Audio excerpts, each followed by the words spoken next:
For all things health and fitness, this is the Army Gymnastics Podcast. The Army Gymnastics Podcast. Discover a fitter, healthier you at armygymnastics.com.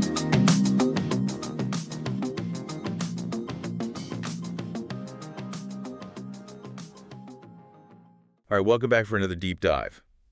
Today we're looking at something pretty important for expectant mothers. Oh, yeah. Eclampsia. Yeah. And how it's connected to salt intake during pregnancy.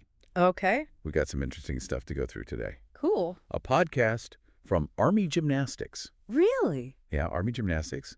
An article on eclampsia and salt and some research straight from the NIH. Sounds like a good mix. It is. Now, you'd think cutting salt during pregnancy would be a no-brainer, right? Yeah, you'd think so. Well, after this deep dive, not so simple. Yeah, it's definitely more complex than it seems at first. For sure. And I love that. One of the things that surprised me was this statistic from that Army Gymnastics podcast, actually.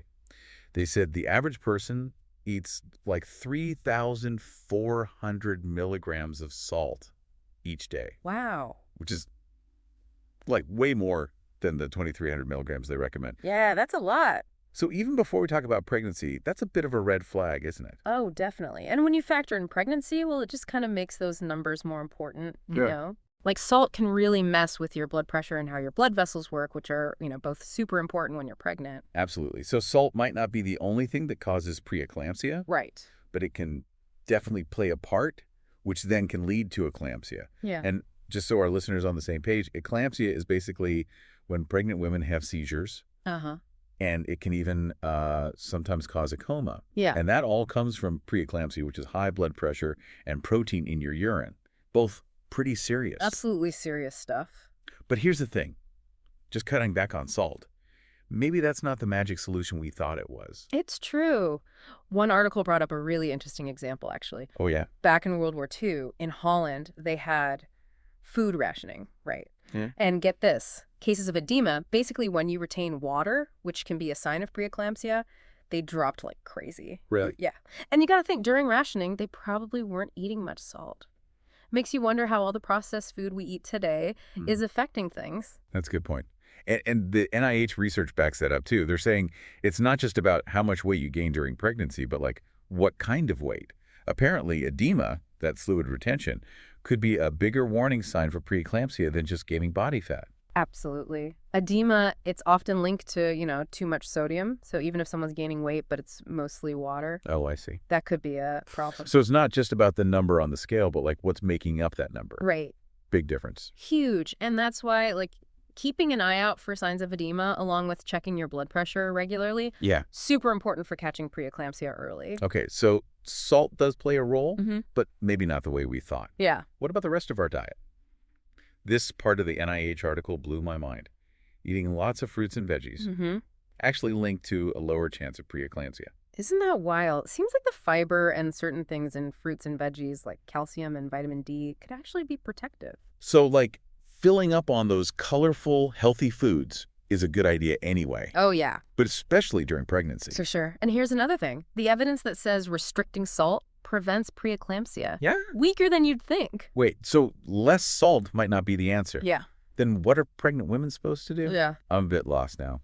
That's a really good question, and it shows just how complicated this is. Instead of getting fixated on salt, the real takeaway is to aim for a balanced diet. Okay. Moderate sodium, don't go crazy on processed foods and salty snacks. But you don't got to completely avoid salt either. Got it. So it's more about being aware, Yeah, making healthy choices, and most importantly, talking to your doctor. exactly. And every pregnancy is different. There's no one-size-fits-all answer.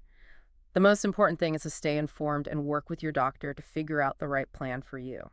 This is such important stuff for anyone who is pregnant or thinking about getting pregnant.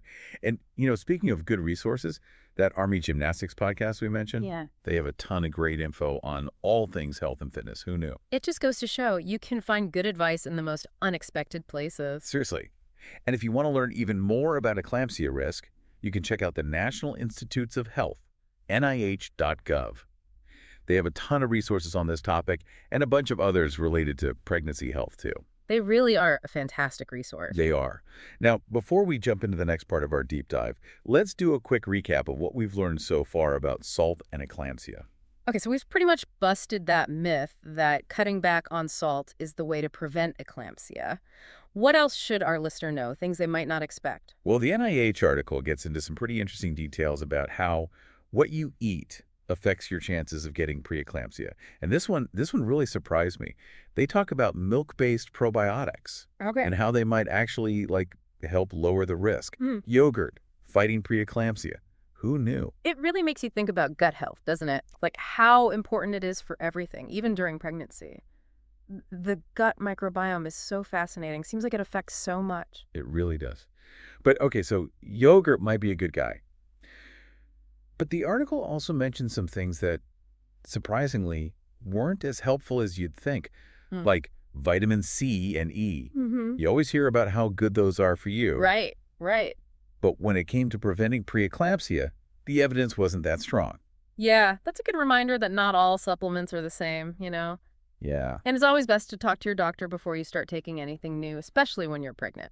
Couldn't agree more. They can help you figure out what's right for you Yeah. and make sure you're not taking anything that could actually be harmful. Absolutely. And speaking of surprises, even omega-3 fatty acids. Those are supposed to be good for your heart, right? You'd think so, yeah. But the results on whether they help prevent preeclampsia, kind of mixed, actually. It seems like there's still so much we don't know about how specific nutrients affect pregnancy complications. We need more research for sure. Totally agree. There are so many questions still out there, and more research would really help us understand how it all works. Definitely. While we wait for those answers, let's go back to something you mentioned earlier about how our modern diet plays a role. The Army Gymnastics podcast really emphasized that our ancestors didn't crave salt the way we do. Right. Because they got the right amount naturally from their food. And now it's like we're surrounded by processed foods that are just packed with sodium. It's true. It's everywhere. It makes it really tough to stay within those recommended limits. It's like we're fighting an uphill battle against our own food environment, almost. No wonder we eat so much salt. It's tough, and all that extra sodium, it doesn't just affect pregnancy. It's linked to all sorts of health problems. Heart disease, stroke, kidney problems, Yeah. the list goes on. So cutting back on sodium is good for everyone, but it's especially important when you're pregnant. Absolutely. That's why it's so important to pay attention to what you eat. Yeah. Read labels carefully and make good choices about the food you buy. Like cooking at home more often, using fresh ingredients. That can make a huge difference in how much sodium you're getting. It's all about taking control, right? Yeah. And when it comes to pregnancy, that means standing up for yourself and talking to your doctor. We need to feel like we can ask questions, tell them what's worrying us, and make good choices that are good for us and our babies. Exactly. Pregnancy is such a huge change, and you're more vulnerable than ever. It's so important to feel confident and informed about the choices you're making. And that's what makes these deep dives so valuable. Mm. They give us the knowledge to ask the right questions, advocate for ourselves, and make choices that we feel good about. Totally. It's all about staying informed, being curious, and embracing the fact that health and well-being are complicated. There's always more to learn, new discoveries all the time. So for our listener, don't stress about every little bit of salt. It's about seeing the bigger picture, making informed choices, and feeling empowered to take charge of your health. And remember, your doctor is the best person to talk to for guidance and support throughout your pregnancy. So we've covered a lot about salt, diet, and eclampsia risk during pregnancy. What I'm getting from all this is it's not as simple as just avoid salt. Yeah, I think that's a good way to put it. You hear those simple rules about what's good or bad during pregnancy, but it's usually more complicated than that. Totally. And I think that example from World War II Holland really shows that. Who would have thought that rationing during wartime could teach us something about pregnancy health? You find insights in the weirdest places. It's true, and it reminds us to look at everything, not just focus on one tiny thing or one study. So for our listener, what's the most important thing they should remember from all of this? I'd say be smart and balanced about your pregnancy nutrition. Don't freak out about salt or count every milligram. It's about knowing the risks, making good choices, and talking to your doctor. That's great advice. And it's not just salt, right? It's about your whole diet, making sure you're getting different nutrients from real food, and talking to your doctor if you have any worries. Exactly. Every pregnancy is different. What works for one person might not work for another. It's about figuring out what's best for you and your body with your doctor's help. And that includes speaking up for yourself. If you're worried about anything, your salt intake, your weight, any signs of preeclampsia, don't be afraid to ask questions. Absolutely. No question is too small when it comes to you and your baby's health. And remember, knowledge is power. There are great resources out there, like the National Institutes of Health. They have so much information on eclampsia, preeclampsia, and just pregnancy nutrition in general. So as we finish up this deep dive, I want our listener to think about what really stuck with them. What new things did you learn? What questions will you ask your doctor next time you see them?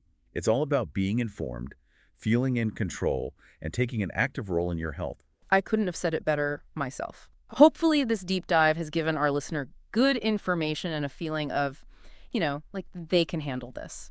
Thanks for joining us on this fascinating look at eclampsia and salt intake during pregnancy. Until next time, stay curious and keep learning. Thanks for listening. For all things health and fitness, subscribe to our newsletter today. Find out more at armygymnastics.com.